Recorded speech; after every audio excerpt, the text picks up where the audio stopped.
amigos, olá amigas, quem vos fala é o Diácono Barreto da Igreja Cristã de Nova Vida de Magé, e o desejo do meu coração neste dia é trazer algo do coração de Deus, algo contido na Palavra de Deus, para alegrar a sua vida, para trazer contentamento, para trazer enlevo espiritual em momentos tão difíceis, que vivemos na história da humanidade. É necessário que nos atentemos para a Palavra de Deus, que é fonte de alegria, que é fonte inerrante de toda a paz, que é a verdade de Deus para a alegria dos nossos corações. Eu convido você para juntos abrirmos as nossas Bíblias no livro de 1 Crônicas, no capítulo 4, no versículo 9 e o versículo 10, que estaremos lendo a seguir.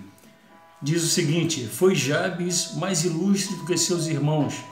Sua mãe chamou-lhe de Jabes, dizendo, porque com dores dei a luz. Jabes invocou o Deus de Israel, dizendo, tomara que me abençoe e me alargue as fronteiras, e que seja comigo a tua mão e me preserves do mal, de modo que não me sobrevenha aflição. E Deus lhe concedeu o que lhe tinha pedido. Muito bem, uma história bastante interessante, contida nesse livro também, bastante interessante, que é o livro de Crônicas. Esse livro foi escrito no ano de 430 antes de Cristo, e o autor não é identificado, mas provavelmente Esdras, pela forma de escrever, pela época que ele foi escrito. Esse livro ele relata exatamente fatos do que tinha acontecido com o povo de Deus antes do cativeiro babilônico. Ou seja, esse livro tinha o objetivo, Deus inspirou esse homem, esse escritor, justamente para trazer à memória do povo de Deus aquilo que Deus já tinha feito pelo povo dele no período anterior aos 70 anos que o povo de Deus passou cativo na Babilônia. E interessante desse livro aqui que os 9 primeiros capítulos é formado por genealogia, ou seja, mostra as descendências dos personagens. Mas quando chega aqui no capítulo 4, no versículo 9 e versículo 10, conta uma história, ou seja, a palavra de Deus interrompe aquela parte de genealogia e fala de dois personagens. Fala da mãe de Jabes, ou Jabez, conforme a tradução real do hebraico. Mas fala também de Jabes, dois comportamentos completamente antagônicos que geraram vitória e geralmente, numa primeira situação, gerou sofrimento.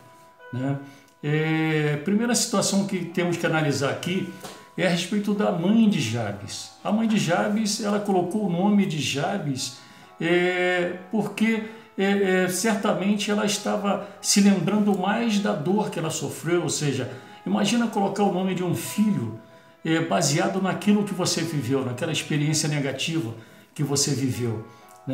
Ela colocou o nome de Jabes, que significa com dores dei a luz. Por quê? Mesmo ela tendo visto o resultado do sofrimento dela, ela estava mais preocupada, estava mais focada naquilo que anteriormente tinha acontecido com ela. Ou seja, focada mais no problema do que propriamente na bênção. E muitos de nós temos vivido isso, querido. Isso tem determinado como alguns de nós temos atravessado esse período de quarentena, período de notícias ruins, período de problemas de saúde, problemas econômicos, problemas familiares. A forma que temos observado o que tem acontecido ao nosso redor, a forma que temos observado os acontecimentos conosco, tem determinado se temos paz ou não temos paz, se temos vitórias ou temos derrota. A mãe de Jabes, ela preferiu focar, embora já tivesse o seu filho nos braços, Deus já tinha dado a vitória a ela, ela começou a focar mais no problema que ela viveu, no sofrimento que ela viveu no período de parto. Querido, a forma que nós focamos as nossas situações, se nós olharmos para Deus, certamente teremos vitória. Se nós olharmos para os problemas, certamente teremos derrota, seremos derrotados. Assim como Pedro, né, aquela situação dos discípulos no barco, já era noite e Jesus vem andando sobre as águas, e quando os discípulos o enxergam, falam, é um fantasma, e Jesus se identifica, e Pedro fala, se fores Jesus mesmo, faça com que eu ande até a ti sobre as águas.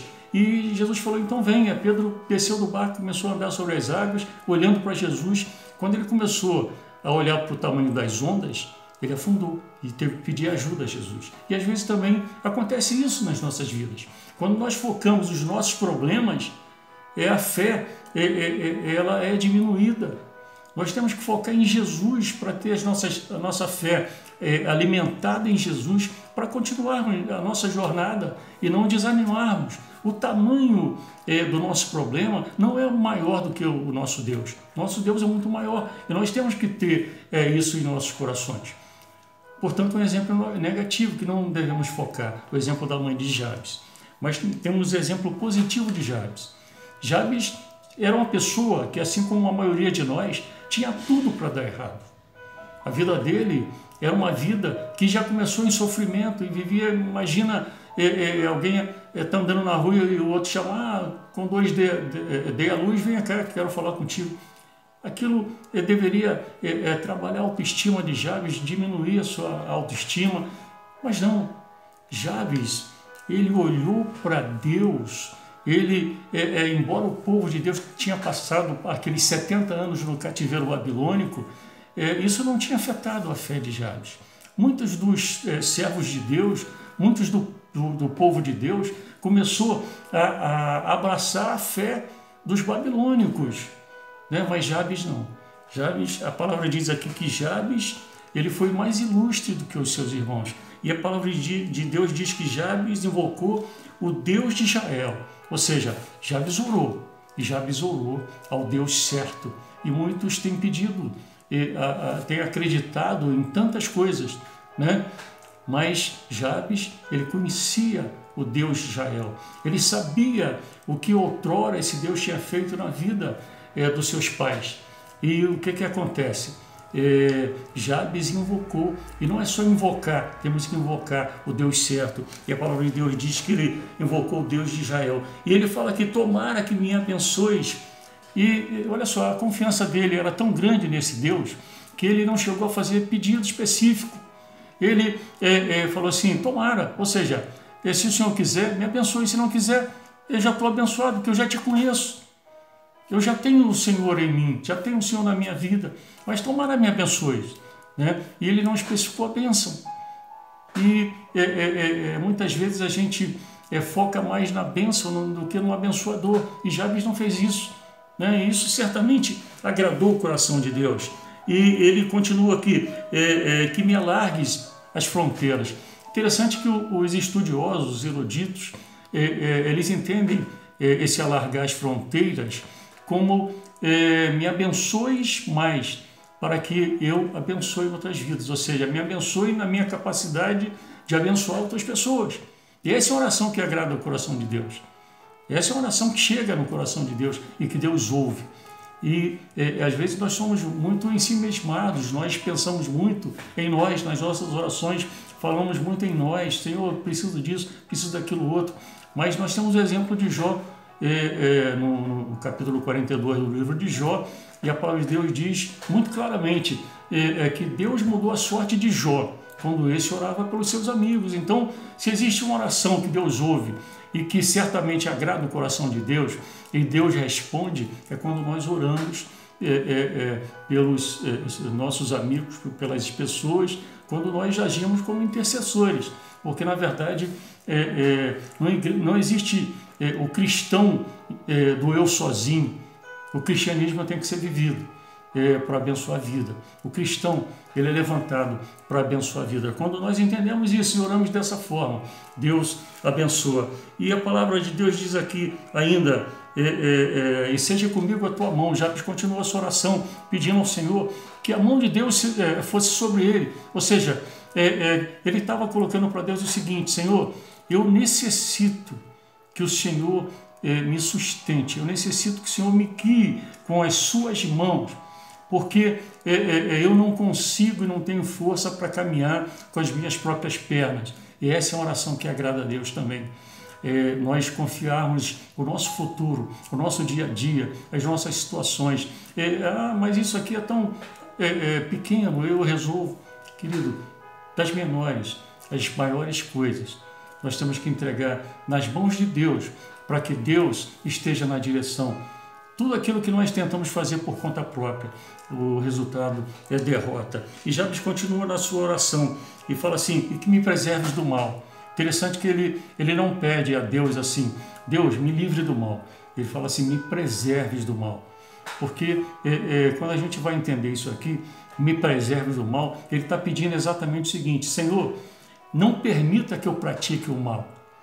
Olha que oração interessante, oração profunda, né, que certamente agradou o coração de Deus.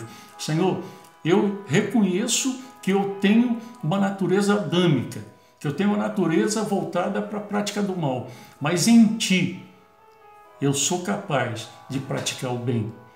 E ele fez essa oração: Senhor, que me preserve do mal.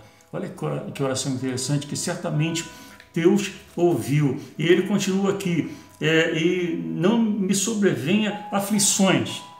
Ou seja, ele não estava pedindo a Deus para que não viesse problema, que o próprio Jesus nos alertou que nesse mundo teríamos aflições, mas que tivéssemos bom ânimo, porque ele venceu o mundo e nós somos capazes de vencer nele.